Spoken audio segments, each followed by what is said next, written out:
Hey guys, welcome back to 5-Minute Fridays. For those of you who don't know what that is, every week I take a small intentional task around my home or my garden and I make a change to it, whether it be functional or something to make it look better, whatever it may be, just to make the space feel a little bit better, or it might be something that I actually just need to get done, such as repotting this Dracaena that I recently got here at a big box store.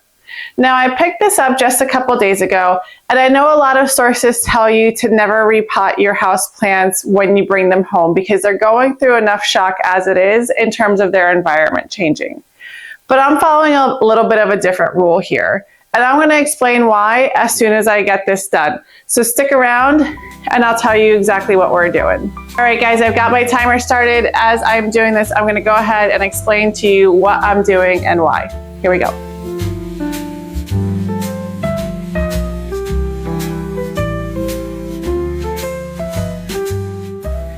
This is a Dracaena Marginata, often sold as the tricolor variety. It brings so much architectural interest into a space without taking up a huge footprint. The long, narrow leaves add height and movement, and this specific variety with the bright chartreuse and cream striping really brightens up a room. It's the kind of plant that can sit quietly in a corner and make it feel elevated and finished. So the reason I'm repotting this today, not because there is anything wrong with it. In fact, it looks really healthy. But I'm doing it because I got it from a big box retailer, and those big box retailers often get their plants from a place called Costa Farms. And Costa Farms tends to plant their plants in heavy peat moss. You can see as I'm showing you right here how dense that soil is. That works perfectly in commercial greenhouses with high heat and constant fans, but not in our homes. Because what can happen is that this peat moss turns into a dense sponge and it can hold on to moisture for way too long. And without proper airflow, it can eventually compact and suffocate the roots. So instead, I'm going to take it out of this peat moss and I'm going to put it into a light, airy, chunky soil. Now, I wouldn't be doing this if I got this from an ordinary garden center. I'm only doing this because I got it from those big box retailers like Walmart and Home Depot and Lowe's that I know get their sources from Costa Farms. So as I'm taking this out of the nursery, you can see these roots are in great shape. The color, they're very firm and they're well distributed. So that's exactly what we want the root system to look like. I'm not washing the roots or anything like that. I'm just making sure that I'm getting as much of the soil off as I possibly can.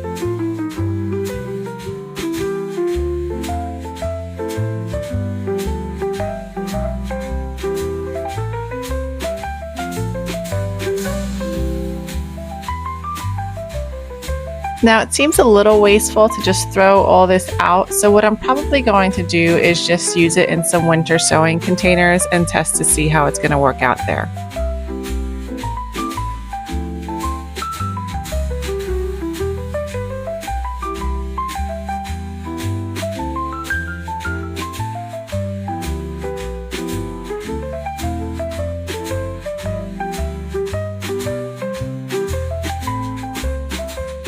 For the new home, I'm swapping the heavy peat for a chunky, well-draining mix. I'm using a little blend of quality potting soil and added perlite and a little bit of leca balls. Leca balls are clay man-made balls that really help with oxygen and keeping the moisture of the soil evenly distributed.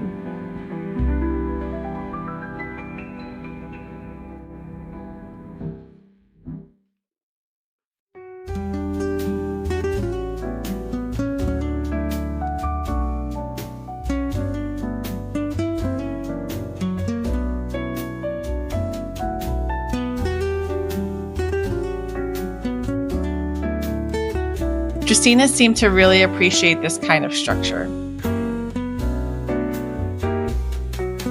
They definitely don't want to sit in wet mud and they don't want to dry out instantly. So this mix seems to be the perfect balance.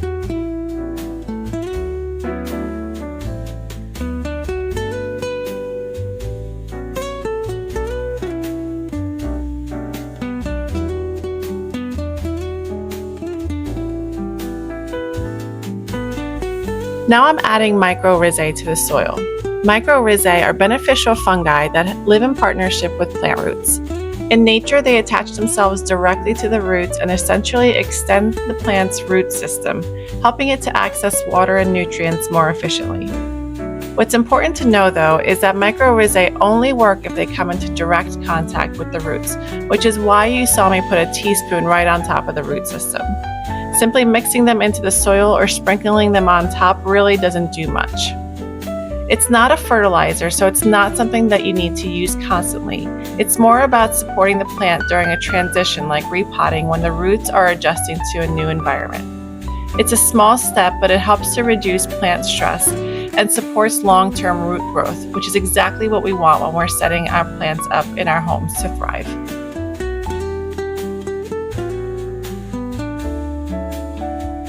Also, an extra pair of hands would have been really helpful right now.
Care for Dracaenas is wonderfully straightforward. They prefer bright, indirect light, but they are incredibly adaptable to lower light corners. With this new soil, I'll water when the top few inches is dry, knowing that the drainage is doing its job. They are light feeders, so you don't have to worry about giving them constant attention. So what quick task are you guys going to tackle? Or maybe you tackled one right alongside with me. Let me know what that is, because I know oftentimes when I'm watching other people take action, it inspires me to do the same. And hopefully that's what this video has done for you guys as well. If it has, please let me know in the comments below, because there's nothing better than reading some of your comments. And don't leave, there are plenty of other plant videos that you guys can hang out and watch right here. I will make sure to link them above. Bye.